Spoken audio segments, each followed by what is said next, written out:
लालची सास और दो राक्षसियाँ। पहाड़ी की तलहटी में बना एक सुंदर गांव था। जैसा सुंदर वह गांव था वैसा ही सुंदर उस गांव का नाम था, सुंदरपुर। गांव सुंदरपुर में वैसे तो सुख शांति का वास था, लेकिन वहां के सरपंच की पत्नी कुमती बड़ी ही दुस्वभाव की स्त्री थी। उसके कुटिल स्वभाव से सभी घर वाले परेशान थे, लेकिन अपनी सीधी सादी बहू सुकन्या को वह कुछ ज्यादा ही परेशान करती थी। उसे सुताने में कुमती को विशेष आनंद आता था। बेचारी सुकन्या सुबह मुंह अंधेरे बिस्तर से उठकर काम में जुट जाती और अर्धरात्रि होने पर कहीं बिस्तर में सोने को मिलता। इस पर भी कुमती की निगाहों में सुकन्या खटकती रहती। एक दिन सुबह सुकन्या घर में झाड़ू बुहारी कर रही थी कि उसकी सास कुमती वहां आई और बोली, तेरे हाथों में जान नहीं है क्या? जरा जल्दी जल्दी हाथ चला, मैं मंदिर जा रही हूँ। मेरे आने तक खाना तैयार रखना, आते ही खाऊंगी। और सुन, एक भी दाना अन्न का बर्बाद ना हो पाए।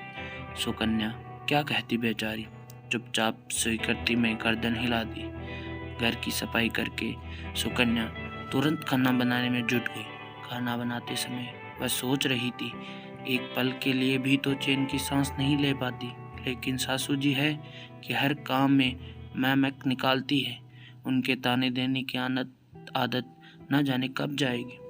तभी दरवाजे के बाहर खटखटाने की आवाज आई।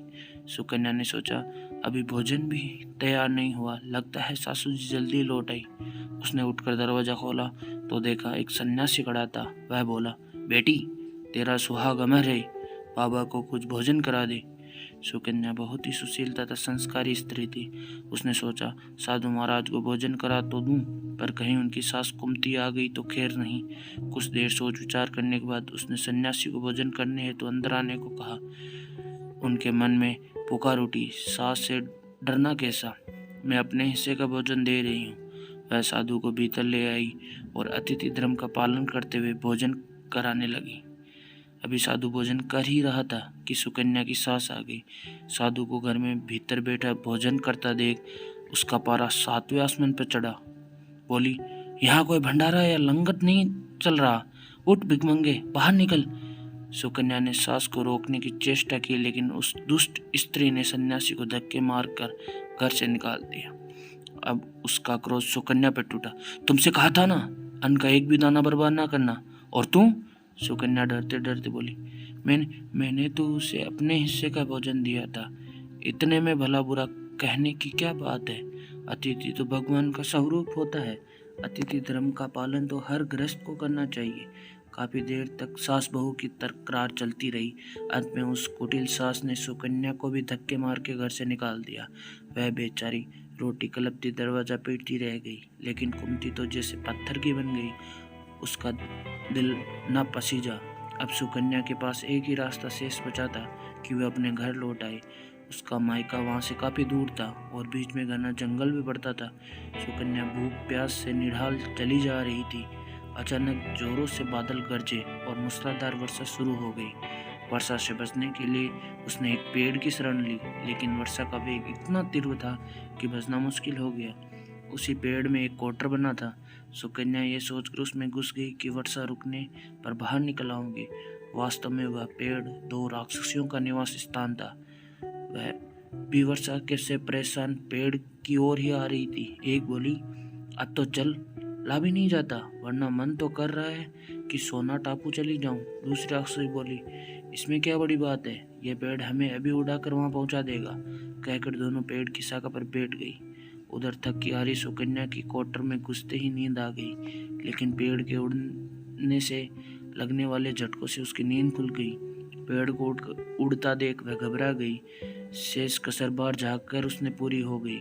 जब उसने पेड़ की शाख पर दो राक्षसियों को बैठा देखा, अंततः उसने परिस्थितियों से समझौता करते हुए सोचा, जो होगा अच्छा ही होगा। कुछ ही देर की उड़ान के बाद वह पेड़ सोना टापू पहुंचकर उतर गया। दोनों राक्षसियों को भूख लगाई थी, सो वह दोनों शिकार की तलाश में निकल गई। उनके जाने के बाद डरी सहमी सुकन्या क्वार्टर से बाहर निकली और चैन की सांस भरते हुए हाथ पांव सीधे किए। जैसे ही उसने सोना टापू पर फैली रेत देखी तो चौंक कर बदाबद उठी। यह रेत तो चमचमा रही है। गिर उसके हाथ में उठाई तो जोर से चिल्लाई, अरे ये तो सोने की रेत है। अपनी धोती आंचल में वह जितनी रेत बांध सकती थी बांध ली और पुनः कोटर में घुस गई। तभी दोनों राक्षसियों पेड़ की ओर वापस आई। एक बोली, भरपेट खाना खाकर तृप्त हो गए, अब वहीं लौट चलते हैं जहाँ से आए थे। थोड़ी देर में वह पेड़ फिर वहीं पहुँच गया। पौ फटने पर सुकन्या उन राक्षसियों के भय से कोटर में ही छिपी रही। जब किसी कार्यवश वे वहाँ से गई तो वह बाहर निकल आई और घर की ओर चल दी। वह सोच रही थी, इतना सोना देखकर सासू जी खुशी से पागल हो जाएगी और यहाँ सभी गले शिकवे दूर हो जाएंगे। घर के द्वार पर पहुँचते ही सुकन्या बोली, देखो सासू जी मैं क्या लाई हूँ।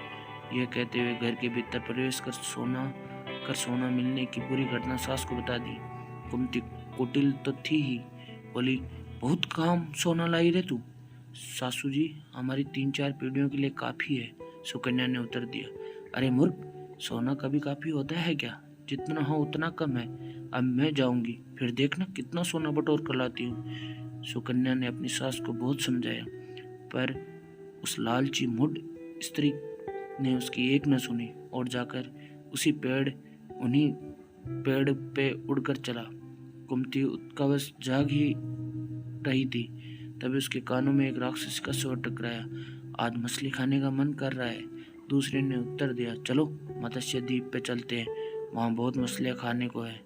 उनकी बातें सुनकर कोटर में बैठी लालची कुंती स्वयं पर संयम न रख पाई और बोली, अरे तुम सोना टापू क्यों नहीं जा रही? उसकी आवाज़ सुनने की ही देर थी कि राक्षसियाँ समझ गई कि कोई चोर पेड़ में छिपा है। उसने कुंती को कोटर से उठा कर बाहर फेंक दिया। धरती पर गिरते ही कुंती के प्राण पखेरु उड़ गए।